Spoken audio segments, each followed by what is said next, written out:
Rites of passage. Rites of passage. Something seriously missing in our culture today for a long time. And it's a thing that we've made a priority as parents for our kids as they grow and they go through these, coming of age moments of life, which there are many. It's not just becoming a teenager.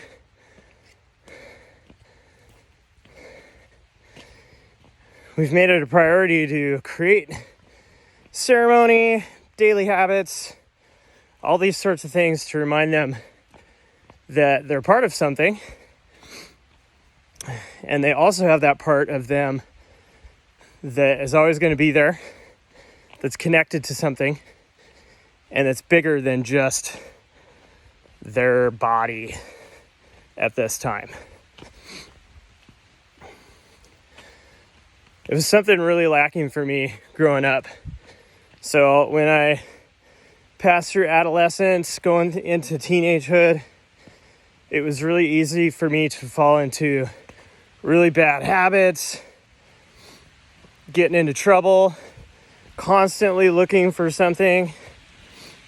I didn't really have those bigger moments to reflect on as I grew and changed. And so I looked for something else to show me. And it was really unhealthy. And it took me years to be able to finally unpack that shit. And I don't want to see that happen to my kids. I mean, everybody's going to go through their trials. I can't be the perfect parent. I'm going to fail. But if I can provide things and show a good example and lead, then I know I've done my job. I don't want to look back with regrets as a father. So even that daily stuff, like today, did all my work. I'm getting ready to go out for this run. It's my day to run. Family knows it. And just as I'm leaving, my daughter needs something. Papa! And I feel that trigger inside of me. And in the past, I would just react. Your mom's here. I'm leaving. I'm ready to go. You got this.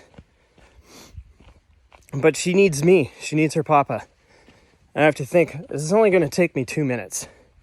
Really. I'm still going to be warm. The run's there. I got no clients today. My schedule's free. Take the 2 minutes. Show her that you're there for her. And then I don't have to be emotionally invested in everything that happens outside of me.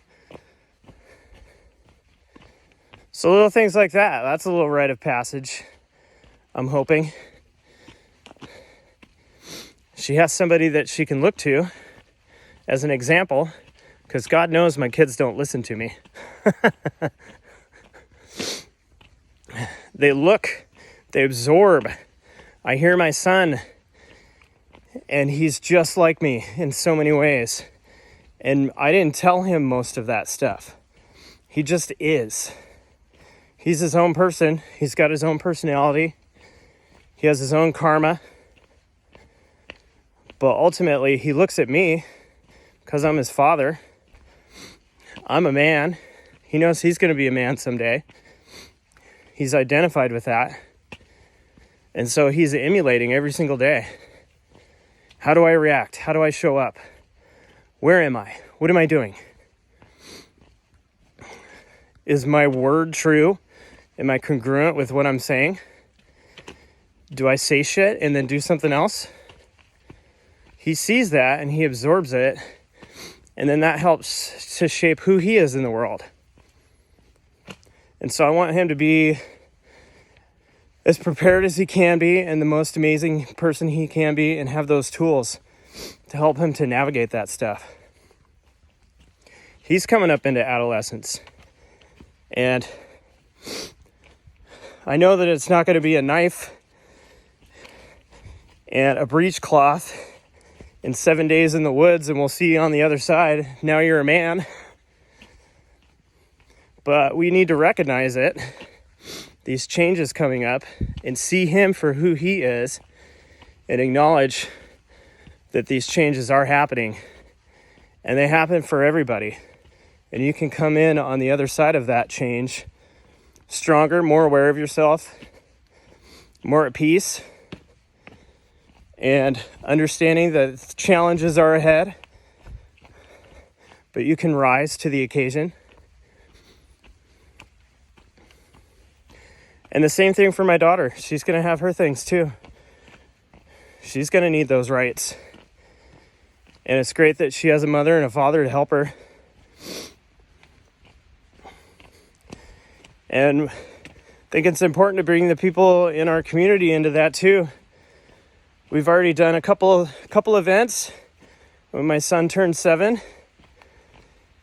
we had the people that were closest to, his best friends, they were part of it. I think that was really important. We're not necessarily saying this is what you have to do with your kids, but this is what we're doing, and we want you to be a part of this too. It's important for him, and I think it's important for them too, because they can see different examples of how people are in the world. I think there's too many people in the world doing the same thing, and a lot of it is dysfunctional.